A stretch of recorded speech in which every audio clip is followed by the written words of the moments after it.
My name is Suzanne Nockels. I'm the minister of two churches in Sheffield, and I've been a student and a tutor on what was the integrated training course but is now the FDA.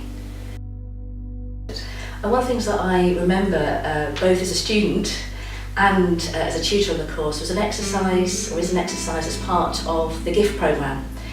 And we put out lots and lots of pictures of Jesus from different cultures, different artworks of Christ, and we asked people to pick out a Jesus that means something to them, a picture that speaks to them in some way. And I've always been amazed about how that discussion opens up, the directions it goes in, how people think quite deeply about who Jesus is for them with those pictures. And people have quite extreme reactions. They fall in love with pictures of Jesus. And also they have very negative feelings towards some of the pictures as well. So I think there's something about art and discussion that happens around art that helps people go deeper quicker. I discovered art for myself when I was a student. I come from a family where you would go to an art gallery for fun. You might go on a school trip and be told what to like. But I went to college on King's College on the Strand in London, a very busy, hectic, noisy place. And my college blew my brain on numerous occasions. I sit in lectures and my brain would hurt. So my bolt hole was the National Gallery, which was just 5 minutes down the road. And I used to go in and I used to just stand and gaze at the colour and the pictures and the details. And I found that I got fed by them and they nourished me.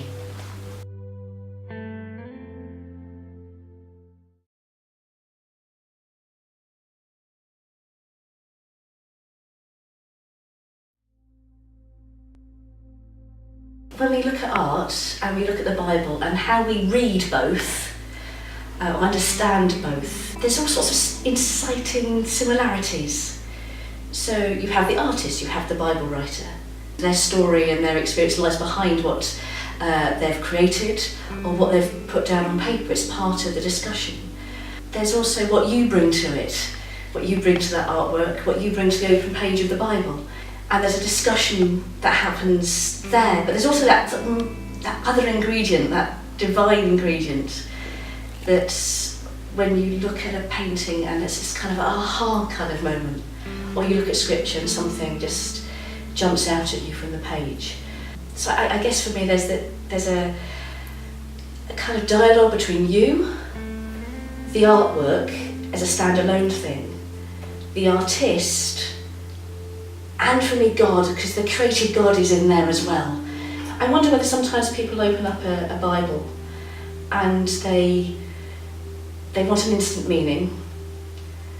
They're looking for the expert to tell them what that Bible passage means. And art I think has an openness to it in our culture, that you can just ask questions about colour and composition and the why is there a little flower in that corner? Why do you think that little object's there? That aren't so loaded as perhaps you might when you're looking at the Bible. Every question is loaded because it's the Bible.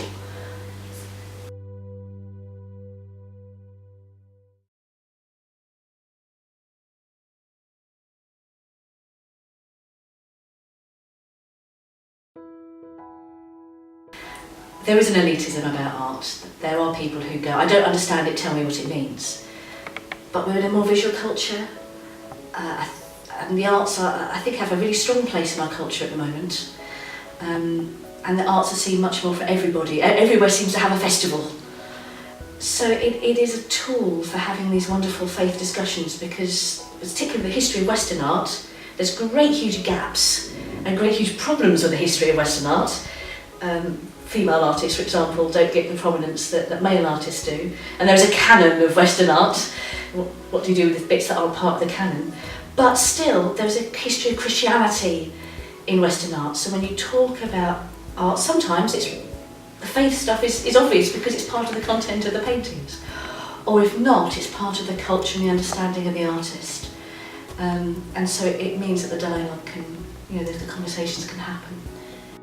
This is my light bulb moment. I used a painting just as as a way of opening up conversation around Easter in my church. And it was I projected a picture by Stanley Spencer called Christ in the Wilderness. And it has this kind of monumental, big, fat Jesus holding in his cupped hands a tiny black, very black scorpion. And the look of Jesus' face towards this scorpion is one of just love. And so the questions were, what do you see in that face? What do you see about, what's he holding? What's this pose about? Where have we seen this pose before? What do you think about the size of Jesus? What do you think about the colours in the painting? Because they're all very browny, murky kind of colours. Luke talks about, if you ask your father for a fish, will he give you a scorpion? Well, is Spencer saying in this painting that Jesus' father has given him a scorpion?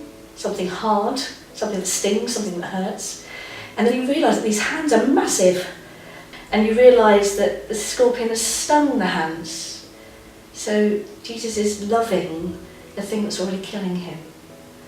And Jesus had been asked to do a very, very hard thing by his Father. And the way that then opens up beyond the painting to say, what have you held in your life that's been hard? Can you love the hard thing? Or is that just humanly not possible? And then looking back, where is there hope? Because there are also these little details of hope in this painting as well. There's a little scorpion by the foot, as if the foot could tread on it at any moment. And there's that kind of hint in Luke's Gospel as well, about treading down evil, treading on scorpions. And the pose of this monumental figure is a birthing pose. So is there something about holding something that's hard and about death and love that also leads to new birth? And the conversations that just flow from it, just one painting like that opens up all sorts of things. And people find their own insights through, and it's all age. So, an 8-year-old can say that colour red reminds them of such and such, and a 90-year-old can respond in the same way. And there's something about art that means it's not kiddified. It's engaging on all sorts of different layers and levels. But then to allow everyone room to express, and then to watch those wonderful little moments where people go across.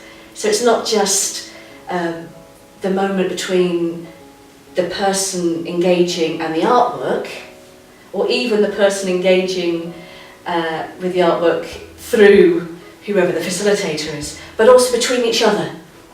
And people can live with difference when it's about art in a way that perhaps they really struggle with difference if it's about a Bible passage.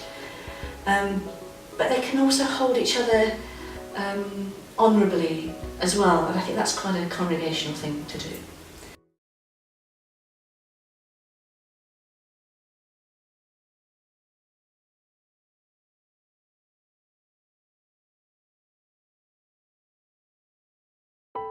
Recently I've started working with Grace Gallery in Sheffield with a project called Art and Song.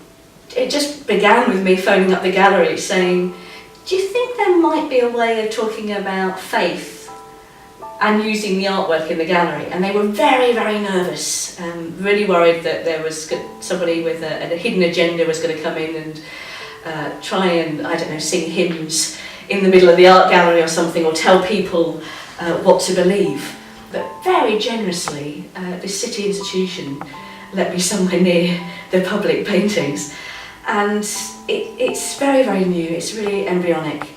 But people come to their own conclusions and they express their thoughts about faith and life and the universe and everything.